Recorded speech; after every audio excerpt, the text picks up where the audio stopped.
What's up, everybody, and welcome back to Movies by Doug. Tonight, I am joined by Tyler Mcguirk. Tyler, how you doing tonight? I'm doing well. I'm excited to relive this movie with you. It's one of my favorite movies, and we had a little Twitter thing, and here we are. We get to talk about one of the best movies, one of the best performances, maybe in cinema history. For sure, for sure. Tonight's movie we're going to be reviewing is There Will Be Blood. Tyler, something that always grips me is the very end of the movie. And I'm going to lead off this podcast by giving you this quote. If you have a milkshake and I have a milkshake, and my straw reaches across the room and starts to drink your milkshake, I drink your milkshake, I drink it up.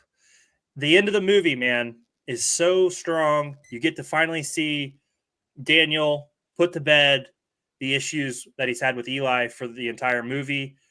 Let's start there. What was your thoughts on that final scene? What did you feel when you heard that quote while he's going back and forth with Eli? It's just Daniel Plainview at his finest. It's capitalism at its forefront. Like to say, look, I'm gonna do what I got to do, or I did what I had to do to drain those oil fields, and you came up short. You came back, and there's nothing left. There's no more money for you. I've already milked it for everything it's worth. And as sad as I look here, passed out in the bowling alley, Yeah, it's a great ending to a movie. It's like a 12-minute scene, and yeah, it just the last line of the movie, he's like, "I'm finished," and it's exactly. just a great ending to the movie, in my opinion. It definitely brings everything that he's struggled with.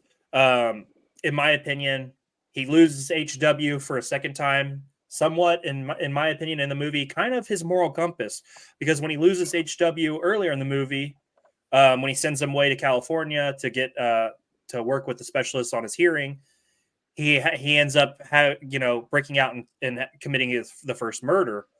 HW then separates himself from Daniel again by going to Mexico, and we see him kill Eli. To me, it always felt like HW kind of played that moral compass spot. What do you think? Thoughts on that relationship? Obviously, the father son dynamic, but also, did you think that Eli kind of played that moral compass route? I think Eli. We'll start with Eli, and I'll get to HW. I think Eli was like his competition who kept him going and not falling completely off the edge until his moral compass and HW, who I have questions about their relationship and It's whether he interesting. truly loved HW or if he used him, and like that, like his last words he spoke to him is one of my favorite quotes in the movie because it shows who Daniel Plainview really is. Yeah. When he says, "You're a bastard from a basket," and the Mm, kid's deaf, he can't even hear him. He has no idea what his dad's saying, but or not even his dad, what Daniel is saying, and he's right. shouting, "You're a bastard in a basket," just because that's how hurt and Yeah. how much I don't know if it's hurt or he just didn't care and he was using them the whole time. His competitiveness is It's what incredible. drives the whole thing. And when he Yeah. loses, he lashes out in crazy ways. So I'm glad you brought that up because that is a very, very difficult scene to watch a father talk to their son and berate them. And to me, I always thought it was because he was hurt. I thought he was hurt. I know he wants to Mhm. win and I know he wants to be the best, but also think about how lonely he was besides having HW. He didn't have anybody else. The closest thing he ever had to somebody else um, was when Henry came back, and look what happened there. Henry wasn't who he said he was. He had to get rid of Henry. Besides that, HW was kind of all he had left, and then he loses him. So I think it was more of the lashing out because he was upset. And I think in his mind, because like you mentioned, he's so ultra driven, he had to call his own son competition just to get by and just to be like, and his son's never going to be able to compete with his empire, but he still has Mhm. to view it like that just to be able to move on. And I thought that was extremely like just a hard scene to get through. uh Tyler, let's circle back. We'll obviously get into more of the summary of the story and how the story plays out. When you left the theater, when you stopped your viewing experience, if you didn't view it in the theater, What were you feeling? What were your thoughts? Just walking out of that experience when you saw There Will Be Blood for the first time, or even a recent rewatch, because it brings up emotions. When you watch it. I think the first time I watched it, I was not as impressed as every time I've watched it since. Because No Country for Old Men, I watched probably in the movie theater. The Mm-hmm. last movie I saw was that, and it just blew my mind the first time. Yeah. And it still does every time I watch it. But No Country for Old, or There Will Be Blood. It's just like this slow burn. It's not. It's not a lot of action. It's just a brilliant performer in Daniel Day-Lewis taking on this role and just mastering it. It's a mastercraft of a performance. His like you mentioned it in the notes, his physical acting, like without even saying a word, it blows my mind. And then the score of this movie is another we'll get into that a little bit, but the score and the Daniel Day-Lewis and then Paul Thomas Anderson hasn't made a movie in a while until this comes out and just blows your socks off. And but coming out of the movie theater, I wasn't because of No Country for Old Men. I thought it was a better movie. Now I like There Will Be Blood. I'd rather sit down and watch There Will Be Blood. And we'll actually touch on that going forward at the end of the show. I want to talk about these two because they came out at the same time and they kind of battled in the awards. But and they were filmed in the same location. Exactly. Basically. You can see the explosion of the oil rig behind in No Country for Old Men. It's incredible. It's incredible that those two movies were filmed in the same vicinity. When I walked out, I kind of felt like I don't want to go as far as like depressed, but I felt kind of like I felt like gritty. I felt like I'd been through something, because I think what Daniel Day-Lewis does such a great job of is you can always tell his character's emotions. He wears that face so well. He wears his emotions on his face and with his body, with his antics, and you just kind of take on what he's taking on. He's dealing with what I would call alcoholism. He's dealing with these different things he's throughout the movie, and you can always tell how he feels on his face. After looking through his brother's journal, you can see he's struggling. You can see some emotion, and then just throughout the movie, I think he does such a great job, and it kind of wears on you because he's such a powerful performance that you start to feel like down a little bit. But I also walked out thinking, I don't know if I've ever seen anybody better at their craft than Daniel Day-Lewis. Absolutely. I don't know if there's ever been someone this good. And I think there's people that every now and then come close, but I don't think that anybody has the consistency of greatness that Daniel Day-Lewis produces when he's in front of the camera. And I do think at the end we'll talk more, but he did win Best Actor for this. Of course, I think that was a runaway, easy decision. Paul Dano, I thought, was such a perfect foil opposite of him, as while he's the more dark, gritty oilman. We have Eli Paul Dano, playing that holier than thou, that priest that. But you get to see the dirtiness of the priest too, which I like about this movie. We get to see, the money he asked repeatedly about that $5,000. The church is getting built onto. We get to see some of Eli's sins as we go through. Thoughts on Paul Dano, because we know Daniel Day-Lewis. We know we'll talk about him more, but thoughts on Paul Dano's performance in this movie? I thought it was great, unbelievable. He was only supposed to play Paul. What's his last name in the movie? Eli and Paul Sunday. And the actor who was playing Eli dropped out, and he comes in and we need you to play Eli, and he just knocks it out of the park. I can't imagine this movie with. It is unbelievable. Like his sermons and when he's baptizing Daniel and he's slapping the crap out, it looks realistic. He does a great job. His passion for to be that wacky prophet or false prophet to Daniel, but he does a great job. And he was relatively new. I think he'd been in a couple movies before this, but nothing big. Maybe Little Miss Sunshine before this or after? I believe so. This was his first big role, and he crushed it.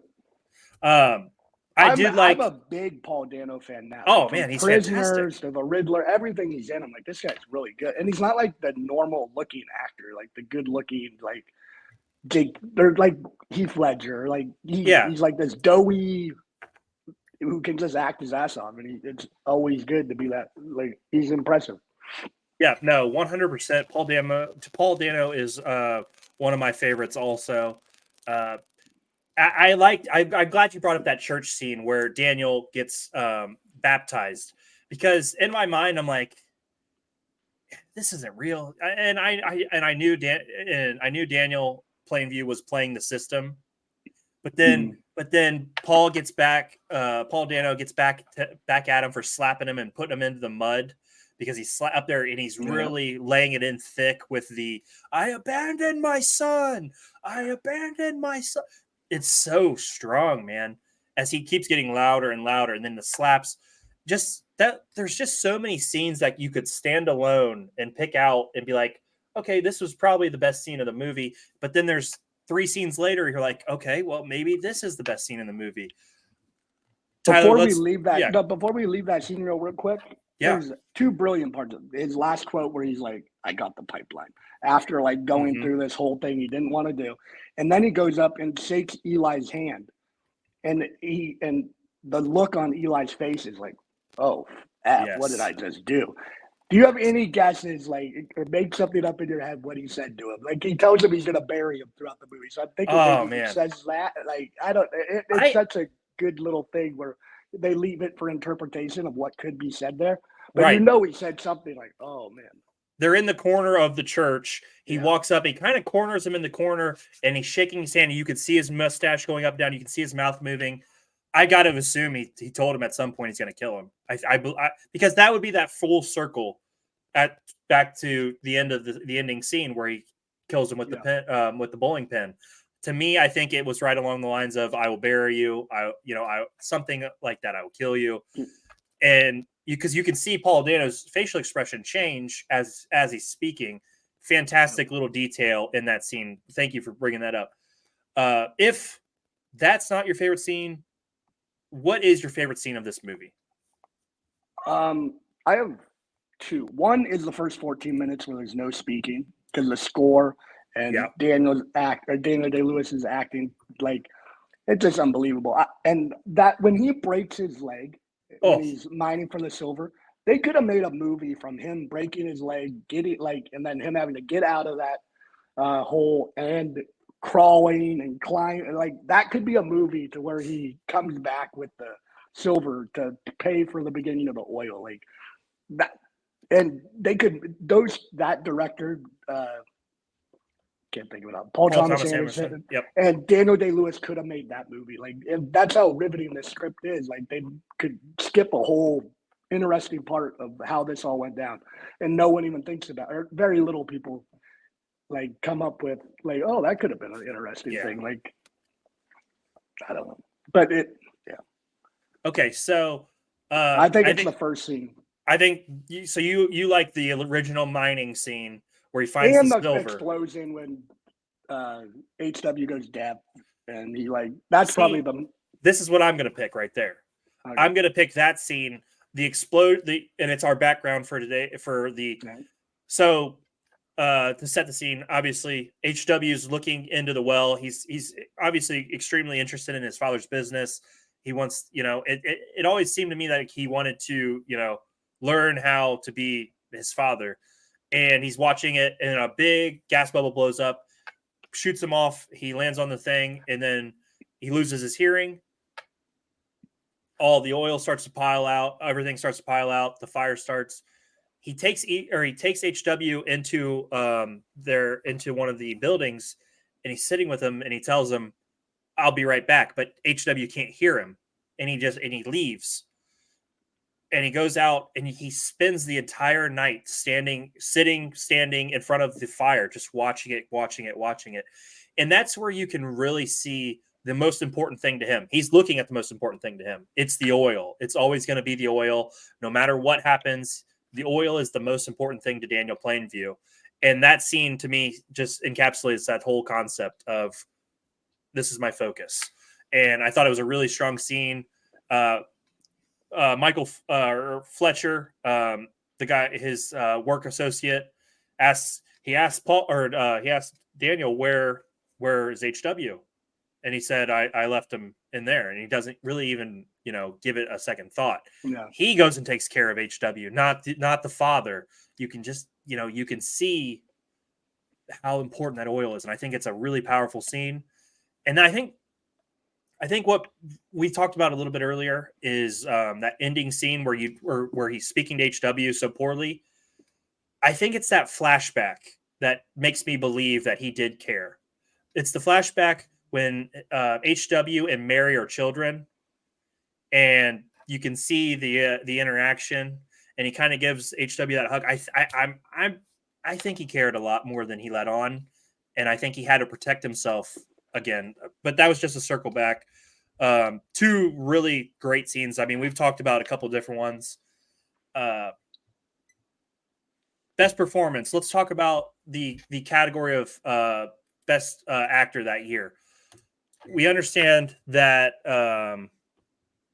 Daniel Day-Lewis won Best Actor, much deserved. Was there anybody else in that year that you would have considered? I mean, I think Javier Bardem, he won Best Supporting Actor, but he Yes. was the guy in that. And not always, it always comes down to these two movies that year, it feels like. But his performance was on par, maybe a little below, but not much, because he probably had to do a little less than Daniel Day-Lewis. Dan Day-Lewis, I think, only missed 2 scenes where he's not in them. Where not Javier Bardem. Is it Javier Bardem? Yeah, Josh Brolin, Javier Bardem. Javier Bardem misses probably half the movie, but what the scenes he's in, it's almost like the Joker and the Dark Knight, where you have to watch. You're not taking your eyes off the guy who's menacing. So those were the 2 best performances. I heard someone say Tommy Lee Jones from that movie could have been not, but I was like, he was in barely any of the movie from what I remember. I felt like he did get nominated for a different movie though. Did he? In the Valley of Eli, he got nominated too. The nominees that year for Best Actor were George Clooney for Michael Clayton, Johnny Depp for Sweeney Todd, Tommy Lee Jones for In the Valley of Eli, and Viggo Mortensen for Eastern Promises. I think it was very clearly going to be Daniel Day-Lewis no matter what. But on the topic of performances, is this the best Daniel Day-Lewis movie that you've seen? It's the best movie. Yeah, for sure. Lincoln was a good movie, a little too slow for me. Not enough like going on outside, like you're in a courtroom battle. It was good. He did a great job, deserved the Oscar he got for that. I think the only part that rivals this, but the movie isn't that good as Gangs of New York, when he plays Bill the Butcher. Yeah, that is an unbelievable performance by Daniel Day-Lewis, because it's kind of the same thing. He has those weird mannerisms where he's walking around growling. Kind of like you're scared to sit. He's a bad guy. He has no conscience outside of maybe a few things. He makes you feel it. He makes you really feel it as a viewer, and that's what is so special about him. For a long time, Gangs of New York, I thought, was his best movie, his best performance, but it is There Will Be Blood. It is phenomenal. It's one of the all-time great performances individually. Man, the way he makes you feel, you almost feel uncomfortable. Absolutely. Okay, let's talk Best Picture in 2008. You said originally that you thought No Country for Old Men was the better movie. Do you stand by that, or did you change your mind? Is this There Will Be Blood better? I like There Will Be Blood better. Daniel Day-Lewis's performance will be, so it makes the movie that much better. Like, it's going to be remembered forever. As much as I just talked up Javier Bardem, it doesn't touch what Daniel Day-Lewis did in this movie. And the what is it called? The story, the like plot lines, the religion versus oil in that time period. It's like a story that could live forever. Like I can't think of a word. The thesis is not the thesis is the plot. The plot and it just is a timeless, like, I think it will live longer as like a story than No Country for Old Men. There's so many stories like No Country for where someone gets money that's not there, someone goes and kills them or tries to kill them. So I think this story is a little more unique, and the father-son aspect, the religion versus the Oil. I just think it holds up a little bit better. Okay. And I think the director. I know Ethan and the Coen brothers won Best Director this year, Yep. but I don't know. I think this is a better movie now. Okay.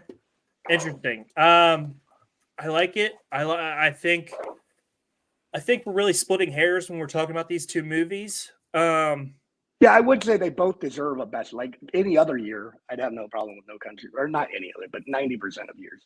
Sorry, carry on. Nope, you're fine. Trying to think. I think they made the right decision. I think it's razor thin. While I do think the best performance goes to Daniel Day-Lewis out of the two, I think the aspect of the chase between Josh Brolin and Javier Bardem, I think Javier Bardem portrays one of the better villains we've seen in a movie. Yep. And Antoine Chigurh, he's a guy that is brutal and intimidating, and he makes you feel a certain kind of way also with his performance. And I think it's razor thin, but I'm going to stick with No Country for Old Men as Best Picture.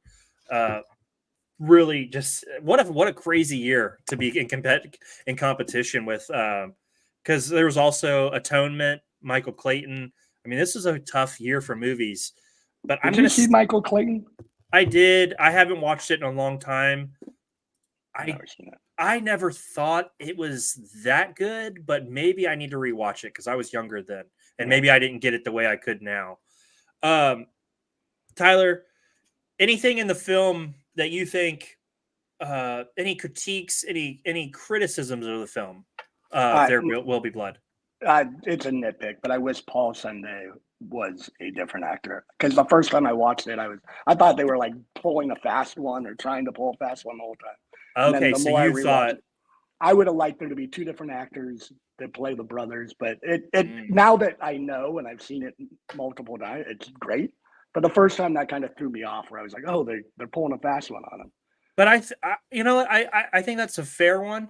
But I also think it pulls it really well together at the end now, because Eli not knowing that Paul came to Daniel Plainfield, it means a lot more at the end.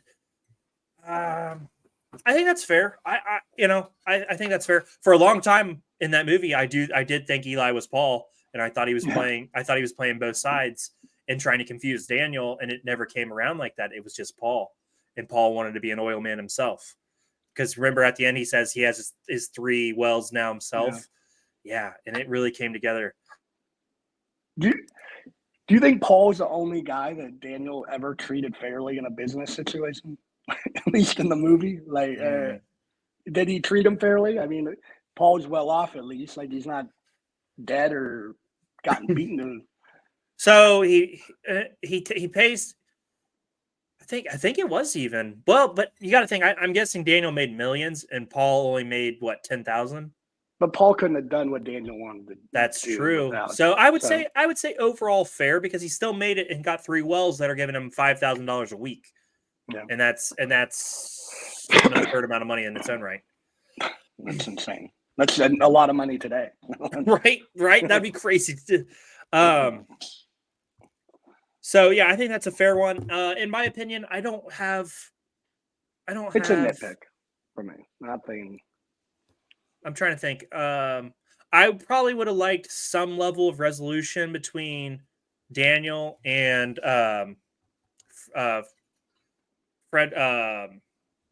Fletcher, just because there always seemed to be some little bit of tension there, because Fletcher played that kind of uncle dad role when Daniel wasn't there. And I think there could have been some resolution there, but again, very tiny nitpicks. I mean, we're like scraping the bottom of the barrel here with those. I like the way that the movie came together. I like that HW finally fully separated himself. I like that Daniel finished off his rivalry with Eli by finally killing him. It really worked. That final scene pulls everything together so well. And Tyler, I want your score for this movie out of 10. I give it a 9.3. 9. And I don't know what gets a 10, but 9.3 sounds about right. So I'll give it a 9.3. 9.3 I do have is one very question for strong. you after you answer this Okay, yourself, but go ahead. Then yeah, you said 9.3. I'm gonna go 9 out of 10. I think it's really, really damn good. It's carried by one of the all-time thespians in Daniel Day-Lewis. Paul Dano's excellent. Yeah, I'm gonna give it a 9. Again, it's very hard to get a 10. I don't know. There's probably maybe 2 maybe 2 or 3 10s out there in the whole world. It's very hard. So yeah, 9. You go 9.3. I'll go 9.0. Really, really strong. One of the better movies absolutely. of that decade. What's your question though? Is Daniel Plainview the Michael Jordan of fictional movie characters? With the quotes like, I have a competition in me. I want no one else to succeed. I hate most people. If I travel all the way up there and I find that you have been lying to me, I'm going to find you and take more than my money back. Is that all right with you? Like the intimidation and Drainage. the complete psychopath, competitor. I could not think of Michael Jordan when I heard some of these quotes. Am I just a sicko sports fan, He or is does he that make a is little sense? he is the Obviously, Michael that it's not Jordan. going to He kill is the people. Michael Jordan of oilmen. He is the Michael Jordan of oilmen for sure. That's a hell of a comparison. Yeah, that's great. Um, I was just listening. I was like, man, this is like the Last Dance quote. so Tyler, before we get out of here, uh, what kind of sticks with you most about this movie? Is there anything individually that sticks out with you? Is it just Daniel Day Lewis's performance, or is there something about the movie besides him? Because he's a very strong performance out of this. Is there anything besides Daniel Day Lewis that you take away from it? I finally thought of the word. It's themes. The themes of the movie, Oh, like the with the. themes, yeah. But Daniel Day Lewis for sure is number one. That is gonna Hmm. stick with me forever. Every time I hear "There Will Be Blood," it'll be on his Hall of Fame plaque when he. Not that there's a real Hall of Fame for For sure. actors, but it'll be the first movie listed. Paul Thomas Anderson after Boogie Nights takes a couple. It does Punch Drunk Love with Adam Sandler. It's a good movie. Then he does this, and he's in another stratosphere. And then Paul Dano. There's like evolutions of everybody in this movie Yeah. who's a big factor that just elevated their career to new heights. So it's just an ultimate success on all fronts. I think it was it cost $25 million to make, made 75. So just an all around success for the viewer, for the people who made it, and just for anybody who hasn't seen it and will watch it in the future, it'll be a success. So I think That's just good well said. feelings. Well said. My just because you asked me off screen, my favorite Paul Thomas Anderson movie is The Master with It's a great movie. with Joaquin Phoenix, Philip Seymour Hoffman, and Amy Adams. That is my favorite Paul Thomas Anderson movie. Really love that. Go ahead. It's funny, I mean, just great acting again in that movie. Yeah. But if this movie was 20 years older, Philip Seymour Hoffman would have made a hell of an Eli Sunday. Well said. Could you imagine a 20 That'd year be a crazy fan. That'd be a crazy casting if possible. Yes, that's a hell of a fan cast for sure. Those two going at it for 2 hours? Oh man, that would have been epic. But Tyler, this has been our review. Thank you for joining me on Movies with Doug, man. I appreciate you. Any last words before we get out of here? Thanks for having me. It's a pleasure. I wish you best of luck in New Movies by Doug and in your sports podcast. And make sure you check them out in all aspects. Thanks for having me, Doug. All right, man. So just massive appreciation for you. Drainage.